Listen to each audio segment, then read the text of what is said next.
Friends, आज मैं आपको फाइनेंशियल स्टेटमेंट विद एडजस्टमेंट में एडजस्टमेंट रिलेटिंग टू स्टॉक समझाऊंगा। इसको शुरू करने से पहले मैं आपको सिंपल चीज़ बताता हूँ। हमको एक कॉन्सेप्ट आता है फाइनेंशियल स्टेटमेंट्स विद एडजस्टमेंट्स। उस एडजस्टमेंट्स का मतलब क्या है? एडजस्टमेंट्स का मतलब है कि ट्रायल बैलेंस बनाने के बाद there arise some new transactions, और ट्रायल बैलेंस बनाते हुए कुछ एरर्स हुए, हमें उस एरर्स को रेक्टिफाई करना है।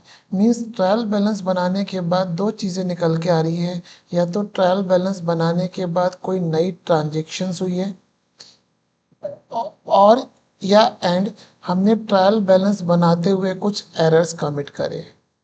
अब इन दोनों को मैं नाम दे रहा हूँ किस चीज़ का फ्रेंड्स? एडजस्टमेंट्स का।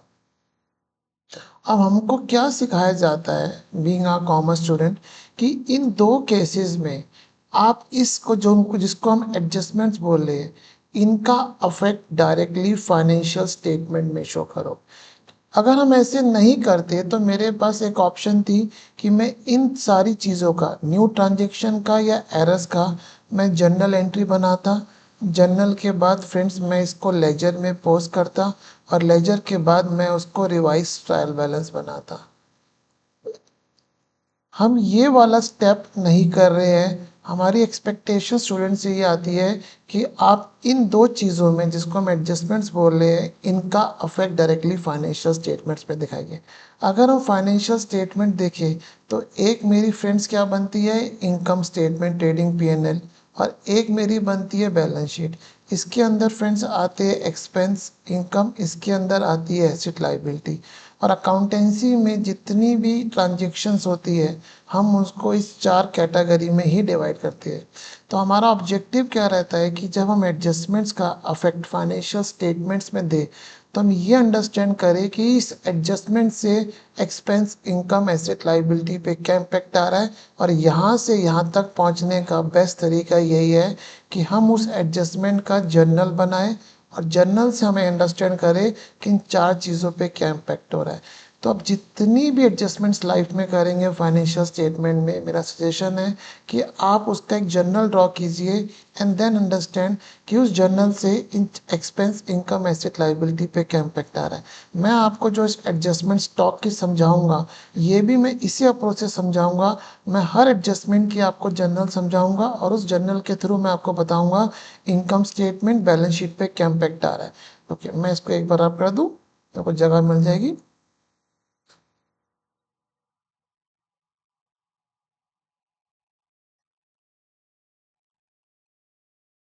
आइए, now let's start the first adjustment.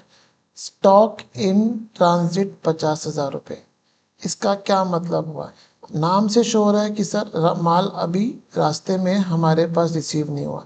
तो आप एक कह सकते हो कि सर ये भी तो हमारे पास गुड्स आए नहीं है, हमें कुछ नहीं करना चाहिए अकाउंटेंसी में।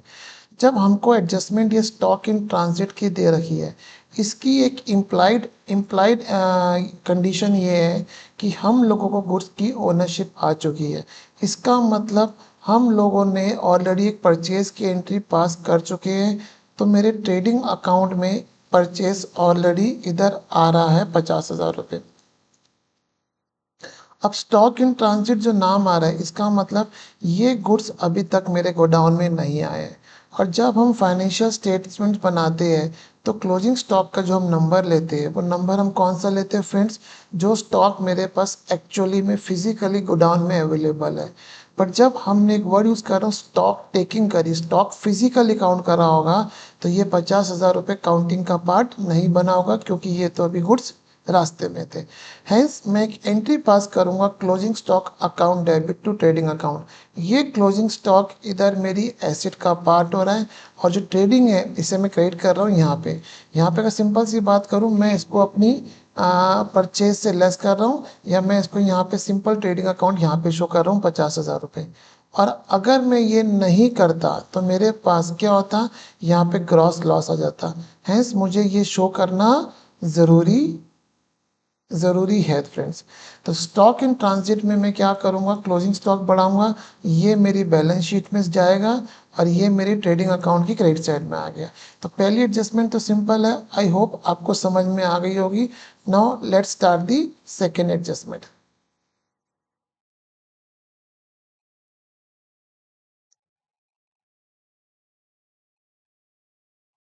आई। Stock of rupees 70,000 was destroyed by fire and insurance company admitted the claim of 70,000 50,000 sorry. अब हम सबसे पहले समझते हैं दोस्त कि स्टॉक जब मेरा फायर से डिस्ट्रॉय हो गया और जिसको मैं बोल सकता हूँ स्टॉक का एबनॉर्मल लॉस हो गया, तो हम अपने अकाउंटेंसी में कैसे उसका रिफ्लेक्शन शो करते हैं। पहले मैं आपको सिंपल से चीज़ समझाता हूँ, मैं आपको समझ में आएगा। देखिए, हम लोगों ने इधर बनाया ट्रेडिंग अकाउंट और इधर हमने लिख दिया परचेज से 70,000 का परचेज लिखते। अब ट्रेडिंग अकाउंट का मेरा ऑब्जेक्टिव क्या रहता है? ट्रेडिंग अकाउंट का मेरा ऑब्जेक्टिव रहता है determination of the gross profit. और ग्रॉस प्रॉफिट कब आता है? When we actually do the transaction. आप कह सकते हो सर ग्रॉस प्रॉफिट कह सकते हो और आप कह सकते हो ग्रॉस लॉस। और ये दोनों चीज़ें कब अराइज होनी चाहिए? When we are actually doing the business. Gross profit कब आएगा फ्रेंड्स? जब हमने सामान ज़्यादा का बेचा। और ग्रॉस लॉस कब आएगा? जब हमने सामान कम का बेचा। अब यहाँ पे मेरे पास परचेज कितनी आ रही है? 70। मेरे पास सारा क्लोजिंग स्टॉक जल गया है। इसका मतलब टेक्निकली यहाँ पे क्लोजिंग स्टॉक कितना आएगा? नील।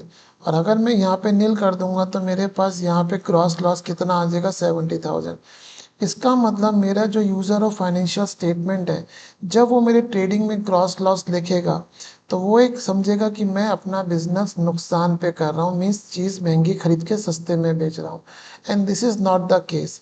And to show the correct amount of gross profit or gross loss in a business, हम लोग क्या करते हैं फ्रेंड्स? कुछ एडजस्टमेंट करते हैं अपने फाइनेंशियल अकाउंट में। मैं आपको बताता हूँ क्या करते हैं फ्रेंड्स। मैंने यहाँ पे एक चीज़ बनाई, मैंने यहाँ पे लिखा ट्रेडिंग अकाउंट और मैंने यहाँ पे लिखा फ्रेंड्स P&L अकाउंट।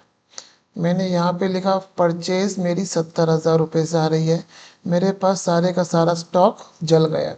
हम एक एंट्री बनाएंगे loss account debit to trading account या purchase account, whichever way आपको सूट करे। ठीक है। हमने अगर यहाँ पे परचेज से दिखाते हैं, एक सिंप्लिसिटी के लिए एक कॉल लेते हैं, हमने परचेज से स्टॉक कम कर दिया। इसका मतलब मेरे पास माल बेचने के लिए 70,000 रुपये से कम हो गया, तो मैंने एंट्री पास कर दी loss account debit to purchase. इससे क्या हुआ फ्रेंड्स? मेरे पास परचेज यहाँ से कम हो गई, परचेज क्रेडिट कर दी। अब लॉस का क्या इम्पैक्ट होता है फ्रेंड? हम लॉस को पीएनएल में ट्रांसफ़र कर देते हैं। तो यहाँ से लॉस कटा, पीएनएल में डेबिट हो गया। इधर मेरे पास आ जाएगा स्टॉक लॉस। हमने स्टॉक लॉस के नाम पे फ्रेंड्स 70,000 रुपये दिखा दिए। तो हम लोगों ने जो एंट्री पास करी यहाँ पे, यह एंट्री आपको समझ में आ गई कि पहले हमने लॉस डेबिट करके परचेज कम कर दिया फ्रेंड्स, और उसके बाद हम लोगों ने वो लॉस को पीएनएल में डेबिट कर दिया। तो यहाँ पे आप देखेंगे ये नील आ गया। इसका मतलब यहाँ पे भी कुछ नहीं आया, स्टॉक लॉस आ रहा है, मेरा नेट लॉस 70। नुकसान तो हुआ है, बट हमारा ऑब्जेक्टिव क्या है इस चीज़ में? हमारा ऑब्जेक्टिव ये है कि यहाँ पे जितना भी स्टॉक की वजह से नुकसान हुआ है, उस नुकसान का इम्पैक्ट ट्रेडिंग अकाउंट में नहीं आना चाहिए, बिकॉज हमने कुछ नहीं बेचा है। और जो भी नुकसान है वो एक्चुअली में कहाँ रिफ्लेक्ट होना चाहिए फ्रेंड्स? अपने पीएनएल में। अब इस नॉलेज के हिसाब से हम एडजस्टमेंट पे आते हैं फ्रेंड्स। अगर आप यहाँ पे देखिए, अगर मैं उस एडजस्टमेंट से पहले अगर मैं आपको देखूँ तो नेट अफेक्ट इस ट्रांजेक्शन का क्या हो रहा है फ्रेंड? पीएनएल अकाउंट डेबिट कर रहा हूँ टू परचेज अकाउंट 70,000 रुपये से। इस पीएनएल को डेबिट करा, ये पीएनएल की डेबिट साइड पे आ गया और परचेज मैंने क्रेडिट कर दी। अब हम नीचे आते हैं friends. Stock of 70,000 was destroyed by the fire and insurance company admitted the claim of 50,000। अब मेरे पास यहाँ पे स्टॉक कितने का डैमेज हुआ है? 70 का। तो अभी मैंने यहाँ पे लिखा है, मैं आपकी सहूलियत के लिए ट्रेडिंग कर देता हूँ। तो मैं परचेज को 70,000 रुपये से कम करूँगा। पहले मैं एंट्री बताता हूँ, इम्पैक्ट बताता हूँ आपको। अब insurance company admitted the claim of rupees 50,000 sorry, means insurance company ने दिए नहीं है, बोले कि विल गिव यू 50,000। मैं इंश्योरेंस कंपनी को डेबिट कर रहा हूँ, मैं उसको यहाँ पे एसेट बना रहा हूँ। मीन्स मेरा स्टॉक का नुकसान 70 का हुआ, इंश्योरेंस कंपनी बोली हम आपको 50 दे देंगे। इसका मतलब मेरा नेट लॉस कितने का आ रहा है बॉस? 20,000 का। तो ये मेरा एक्सपेंस एक प्लस हो रहा है और मैं इसको परचेज से कम कर रहा हूँ। तो अगर मैं इसको फाइनल अकाउंट्स में आपको बना के दिखाऊं तो कैसे बनेगा दोस्त? इधर मैंने बनाया ट्रेडिंग अकाउंट, इधर मैंने बनाया पीएनएल अकाउंट और इधर मैंने ड्रॉ करी बैलेंस शीट। इधर जितनी भी मेरी परचेज आ रही है उसमें से 70,000 मैं लेस कर दूंगा। पीएनएल में मेरे डेबिट में 20,000 आ गया और बैलेंस शीट में एसेट आ गई इंश्योरेंस कंपनी के नाम से 50,000 रुपये। तो देखिए मेरी जो अप्रोच हो रही है, जो मैंने आपको पहले बताया था, मैं हर एडजस्टमेंट का एक डबल एंट्री बनाता हूँ, डेबिट क्रेडिट मैच करता हूँ और उसके अकॉर्डिंग मैं उसको फाइनल अकाउंट में शो करता हूँ। मैं अपने स्टूडेंट्स को भी, सबको भी इसी तरीके से सिखाता हूँ और आपको भी सजेस्ट करूँगा, रिक्वेस्ट करूँगा कि you should also go by this way only. Next, now the next adjustment is stock of 40,000 given to employee as a part of salary and no entry was passed in the box. अब आपको अगर मैं बोलूँ यहाँ पे again मेरे पास stock 40 का चला गया, मीन्स जब हम फिजिकली काउंट करने गए होंगे तो 40,000 का स्टॉक नहीं होगा। अब हम इसके एडजस्टमेंट क्या करेंगे, हमने ये 40,000 का स्टॉक एम्प्लॉय को दे दिया as a part of salary. Hence मेरा एक्सपेंस हो रहा है, जिस एक्सपेंस को हमने डेबिट करा सैलरी अकाउंट से, ये मेरा एक्सपेंस बढ़ रहा है फ्रेंड्स और मेरे पास परचेज कम हो रही है। इसका मैं अगर इम्पैक्ट कैसे दिखाऊंगा, यहाँ पे मैंने करा ट्रेडिंग और यहाँ पे मैंने बनाया पीएनएल अकाउंट। तो यहाँ पे परचेज में से मैं 40,000 लेस कर दूंगा और मैं सैलरी में यहाँ पे 40,000 शो कर दूंगा। ये तो सिंपल थी, इसके अंदर आई होप आपको प्रॉब्लम नहीं आई होगी। आइए नेक्स्ट लेते हैं। Stock of 40,000 sold for rupees 50,000 on credit to Ram. The stock is yet to dispatch to the customer and no entry was passed for sales. The closing stock includes sad goods. Simple कहना क्या चाह रहा है question कि हमने 40,000 का सामान कितने में बेचा, 50,000 का। हम लोगों ने जब बेच दिया, इसका मतलब हम लोगों ने स्टॉक की ओनरशिप सामने वाले को ट्रांसफ़र कर दी है। बट क्योंकि अभी तक गुड्स मेरे गोडाउन से डिस्पैच नहीं हुए थे, तो मेरे अकाउंटेंट ने क्या अभी तक उसको सेल की एंट्री पास नहीं करी और वो स्टॉक वो क्लोजिंग स्टॉक में इंक्लूड कर गया। तो हमें क्या करना है फ्रेंड्स, हमें कुछ नहीं करना, हमें सिंपल एक एंट्री पास करनी है, party account debit to sale, Ram to sale. यहाँ मेरी फ्रेंड्स ये एसेट बनेगी और ये मेरे ट्रेडिंग अकाउंट में आएगा और क्लोजिंग स्टॉक को मैं 40,000 रुपये से कम कर दूंगा। तो ये तो सिंपल एडजस्टमेंट थी, जस्ट आपके सामने लेके आया हूँ कि इस टाइप के एडजस्टमेंट आए तो how will attempt it. I next करते हैं। Goods written by customer Mohan is still in transit. The ownership in goods stand transferred in our favor. हम लोगों ने सामान बेचा था कस्टमर को, मोहन को, और मोहन ने वो हमको रिटर्न कर दिया। अभी तक वो गुड्स रास्ते में फिजिकली मेरे पास गोडाउन में वो भी रिसीव नहीं हुए, बट क्वेश्चन ये कह रहा है उस गुड्स की ओनरशिप मेरे पास आ गई है। ठीक है, दैट्स अ लीगल मैटर। इसका मतलब मुझे इसकी सेल रिटर्न की एंट्री पास करनी थी।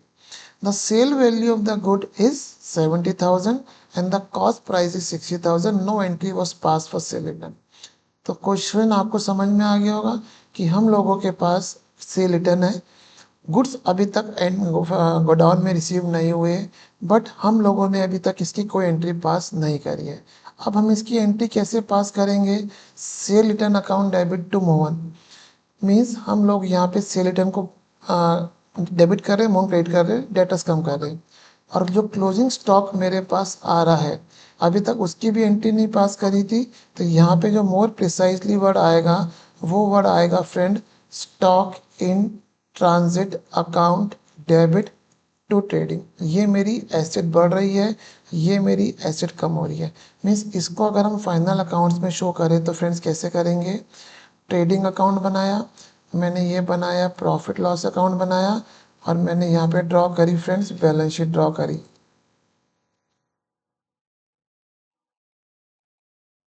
तो यहाँ पे हम सेल रिटर्न जो भी मेरी सेल्स आएगी उसमें से मैं क्या करूँगा, सेल रिटर्न को मैं, एक मिनट फ्रेंड्स, सेल रिटर्न को मैं माइनस कर दूंगा। सेल रिटर्न कितना फ्रेंड्स, 70,000 रुपये से मेरे पास जो यहाँ पे डेटर्स आ रहे होंगे, मैं डेटर्स में से 70,000 रुपये कम कर दूंगा। स्टॉक इन ट्रांजिट मेरे पास यहाँ पे आ जाएगा, स्टॉक इन ट्रांजिट 60,000। स्टॉक तो मेरे पास कॉस्ट पे आएगा और ट्रेडिंग अकाउंट में यहाँ पे मैं लिख दूंगा स्टॉक इन ट्रांजिट 60,000 रुपये से। देखिए जो मैंने आपको पहले बताया था, मैं हर एडजस्टमेंट की एक जर्नल एंट्री बना रहा हूँ और उस जर्नल एंट्री के अकॉर्डिंग मैं उसका इम्पैक्ट डायरेक्टली फाइनेंशियल स्टेटमेंट्स में शो कर रहा हूँ। तो प्लीज़ आप भी ऐसे कीजिएगा। आइए next adjustment. opening stock was overvalued by 10,000 closing stock of last year. It decided to rectify the error this year. ये एक समझने की बात है। हम लास्ट ईयर का क्लोजिंग स्टॉक ओवर वैल्यू कर गए थे, तो इस साल हमें क्या करना है कि मैं आपको यहाँ से समझाता हूँ। फॉर एग्जांपल हम अकाउंटिंग कर रहे हैं 24-25 की, तो लास्ट ईयर 23-24 लास्ट ईयर हम लोगों ने ट्रेडिंग अकाउंट बनाया होगा। ठीक है फ्रेंड्स, यहाँ पे मैं क्लोजिंग स्टॉक को 10,000 रुपये से बढ़ा गया, और जब मैं 10,000 रुपये से इसको बढ़ा गया तो मेरा जीपी भी 10,000 रुपये से बढ़ गया। इनडायरेक्टली मेरा एनपी भी 10,000 रुपये से बढ़ गया। इसका मतलब मेरी कैपिटल भी 10,000 रुपये से बढ़ गई। इसका मतलब जो लास्ट ईयर, क्योंकि प्रॉफिट मेरा कैपिटल में जाता है, इसलिए लास्ट ईयर जो हम लोगों ने गलती करी, इस गलती की वजह से मेरा लास्ट ईयर कैपिटल 10,000 रुपये से इंक्रीज हो गई और क्लोजिंग स्टॉक लास्ट ईयर 10 से बढ़ गया, और ये क्लोजिंग स्टॉक इस साल क्या हो गया, ओपनिंग स्टॉक बन गया। तो यहाँ पे ये मेरी एरर है। इस एरर को हम रेक्टिफाई कैसे करेंगे? हम लोगों ने लास्ट ईयर कैपिटल कितने से बढ़ा दिए फ्रेंड, 10 से बढ़ा दिए। तो इस साल हम कैपिटल डेबिट करेंगे, हम अपनी ये कैपिटल 10,000 रुपये से कम करेंगे, और जो लास्ट ईयर का क्लोजिंग स्टॉक था वो इस साल का ओपनिंग स्टॉक बन गया है। तो इस साल का जो वो ओपनिंग स्टॉक बन गया है वो बढ़ा हुआ आ रहा है, उसको भी हम लेस करेंगे। हेंस जब हम इसको फाइनेंशियल स्टेटमेंट में शो करेंगे तो मैं ट्रेडिंग अकाउंट बनाऊंगा, मैं ओपनिंग स्टॉक में से 10,000 रुपये लेस कर दूंगा, और जब मैं अपनी बैलेंस शीट बनाऊंगा फ्रेंड्स, तो बैलेंस शीट में कैपिटल में से मैं एरर के नाम पे 10,000 लेस कर दूंगा। तो होप आपको ये एडजस्टमेंट समझ में आई होगी। Now let's take the another adjustment. Stock of rupees 50,000 used in a construction of building which is yet to be constructed, no entry was passed. अब यहाँ पे देखा जाए तो इसमें भी टेक्निकलिटी कुछ नहीं है। स्टॉक हमने 50,000 रुपये यूज़ कर लिया है तो मेरा स्टॉक कम हो जाएगा, और कंस्ट्रक्शन ऑफ बिल्डिंग अभी बनी नहीं है, येट टू बी कंस्ट्रक्टिंग, और जब एसेट नहीं बनती है, अंडर कंस्ट्रक्शन है, तो we use the word capital work in progress. ये मेरी एक एसेट प्लस हो रही है और मैंने यहाँ से परचेज से माइनस कर दिया। मीन्स अगर हम इसको फाइनेंशियल स्टेटमेंट में शो करेंगे तो ट्रेडिंग अकाउंट में परचेज में से मैं क्या कर दूंगा फ्रेंड्स, -50 कर दूंगा, और अपनी बैलेंस शीट में मैं इधर कैपिटल वर्क इन प्रोग्रेस के नाम से 50,000 की एसेट जोड़ दूंगा। तो होप ये भी सिंपल होगा, आपको प्रॉब्लम नहीं आई होगी। Now let's take another adjustment. Goods of 50,000 having sale value of 60,000 sent on approval and same was treated as a sales। ये एडजस्टमेंट सीए फाउंडेशन के पर्सपेक्टिव से काफ़ी कॉमन है, काफ़ी बार एवेल्यूट की जाती है। The customer Sonu has yet to given his acceptance.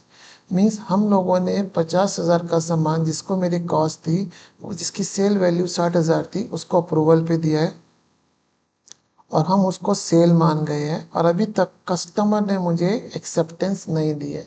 जब हम गुड्स अप्रूवल पे डिलीवर करते हैं तो जब तक मुझे कस्टमर से एक्सेप्टेंस नहीं आती, I don't treat it as it's my cell.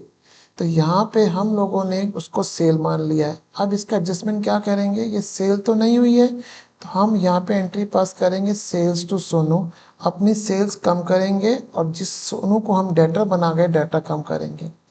But अभी तक ये जो गुड्स थे, ये गुड्स की ओनरशिप मेरे पास ही थी, तो हम इसका क्लोजिंग स्टॉक की एंट्री पास करेंगे। इसको अगर मैं आपको ऐसे समझाता हूँ, देखिए ऐसे समझिए। ट्रेडिंग अकाउंट, ये मैंने फ्रेंड्स बनाई balance sheet, sorry PNL account बनाई फ्रेंड्स, और ये मैंने बनाई बैलेंस शीट। हम लोग इनिशियली क्या कर गए, इधर परचेज आ रही थी 50,000 रुपये की, हम इसको सामान को अप्रूवल पे दे गए, हमने इसको गलती से अपनी सेल मान ली, और हम लोगों ने अपने डेटर्स 50-60,000 रुपये से इंक्रीज कर दिए। अब now will go the other way. बोले सर हम ये सेल गलती से मान गए हैं, तो बोले हम इस सेल को 60,000 रुपये से कम करेंगे, और डेटर्स भी 60,000 रुपये से लेस करके हम डेटर्स कितने के शो करेंगे, नील अमाउंट के शो करेंगे। तो ये हमें समझ में आ गया। बट हम लोग जब सेल मान गए थे तो गुड्स तो मेरे पास फिजिकली अवेलेबल नहीं है, और अगर मैं यहाँ पे क्लोजिंग स्टॉक की एंट्री पास कुछ भी नहीं करूँगा तो मेरे पास लॉस आ जाएगा। तो मैंने एक एंट्री पास की क्लोजिंग स्टॉक विद कस्टमर, ये मैंने एसेट बनाई। यहाँ पे जगह कम है तो मैं यहाँ क्लोजिंग स्टॉक कितने से दिखाऊंगा फ्रेंड्स? दोस्त मैं गलती करके दोबारा से बोलता हूँ। ये समय मैं इसको रब करके दोबारा से बताता हूँ।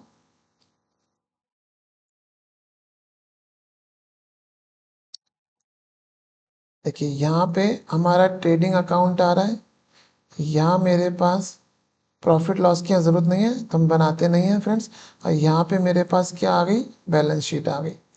यह हम लोगों ने परचेज करी थी कितने की, 40,000 की। मैं गलती से 50 मान गया था। हमने इसको गलती से क्या ट्रीट कर लिया, सेल ट्रीट कर लिया। कितने का फ्रेंड्स, 50,000 रुपये का। और मैं यहाँ पे 50,000 रुपये से अपने डाटा दिखा गया, पर कस्टमर ने अभी तक मुझे एक्सेप्टेंस नहीं दी है। इसका मतलब ये सेल में गलत ट्रीट कर गया हूँ, तो मैं ये सेल कैंसिल करूँगा 50,000 रुपये से, और डेटर्स अपने 50,000 रुपये से कैंसिल करूँगा। यहाँ पे नील आ गया और यहाँ पे नील आ गया, बट ये स्टॉक मेरे पास है अभी तक।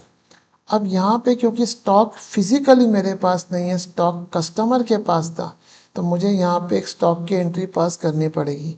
और अगर मैं एंट्री पास नहीं करूँगा तो यहाँ पे मेरे पास ग्रॉस लॉस आ जाएगा। तो मैंने एक एंट्री पास की closing stock with customer to trading. यहाँ पे भी जगह कम है तो मैंने यहाँ पे स्टॉक कितना दिखा दिया, 40,000 रुपये। और यहाँ पे मैंने स्टॉक कितना दिखा दिया फ्रेंड्स, 40,000 रुपये का। तो जब भी हम इस तरह से करेंगे कि हम लोगों ने गुड्स अप्रूवल पे हैंड ओवर करे हैं और उसका एक्सेप्टेंस नहीं आया सेल, और उसको हम गलती से सेल मान गए हैं, तो हम अपनी सेल को रिवर्स करेंगे with the sale price amount, और उसका जितना कॉस्ट अमाउंट है उसको हम स्टॉक की एंट्री पास करेंगे। होप आपको समझ में आएगा। Now let's take the next adjustment. Goods of 50,000 having sale value of 60,000 sent on approval and same was treated as a sales. The customer mono has given his acceptance for 60% of the goods. देखिए हमने goods की cost price कितनी थी 50 और cell value कितनी थी 60। हम लोग इसको पूरे के पूरे को सेल मान गए, but at the end of the year customer ने मुझे अप्रूवल कितने का दिया है, for 60% of the goods. What it means कि हम लोगों को 40% से सेल रिवर्स करनी है। तो इसका 40% कितना हो गया फ्रेंड्स, यहाँ पे मैं सेल्स टू सोनू 20,000 कर गया, ये मेरी मिस्टेक है, अमाउंट गलत है। ये आएगा फ्रेंड्स कितना, 24,000। 24,000 कैसे आया फ्रेंड्स, मेरे पास 60,000 की सेल वैल्यू थी, तो 60,000 का 40% कितना हो गया फ्रेंड्स, 24,000। ये बात समझ में आ गई। दोबारा से बोलता हूँ कि हमने 50,000 के गुड्स की कॉस्ट थी जिसकी सेल वैल्यू 60 थी, हमने अप्रूवल पे दिया था और हम पूरे के पूरे को सेल मान गए थे, बट ईयर एंड तक कस्टमर ने मुझे सिर्फ अप्रूवल 60% का दिया है। इसका मतलब जो 40% हमने सेल एक्सेस बुक कर दिया उसे रिवर्स करेंगे, तो हमारी एंट्री हो गई सेल टू मोनो 24,000 से। बट हम लोगों को अब सिमिलरली क्लोजिंग स्टॉक की एंट्री पास करनी है to the extent of the 40%। तो ये अमाउंट कितने से बनेगा फ्रेंड्स, 20,000 रुपये से। 20,000 रुपये से 20,000 कैसे आया, 50,000 रुपये इंटू 40%। ये आपको समझ में आया। देखिए एट्थ एडजस्टमेंट में क्या आता है, एट्थ एडजस्टमेंट में हमने 50,000 का सामान 60 में दिया था और कस्टमर उसको पूरे के पूरे को क्या मान गया था, हम उसको सेल मान गए थे, और कस्टमर ने एक्सेप्टेंस नहीं दी थी तो हमने पूरे के पूरे को रिवर्स करा। यहाँ पे हमने 50,000 का सामान जिसकी सेल प्राइस 60 थी अप्रूवल पे दिया, बट ईयर एंड तक कस्टमर ने 60% का अप्रूवल दिया है। 40% से हमने एक्सेस सेल बुक करी है, हम 40% से सेल रिवर्स करेंगे और 40% जितना भी स्टॉक की वैल्यू है कॉस्ट प्राइस उसको हम क्लोजिंग स्टॉक में शो करेंगे। तो आई होप आपको ये स्टॉक के एडजस्टमेंट समझ में आई होगी। मैं ऐसे फाइनेंशियल स्टेटमेंट में और जितनी एडजस्टमेंट हो सकती है मशीन फिक्स एसेट्स की, एक्सपेंस की, मैं आपके सामने लेके आऊँगा, और मैं आपके पास लेके आऊँगा बिल्कुल unique different type of question with reference to financial statement. Hope आपको अच्छा लगा होगा। Thank you.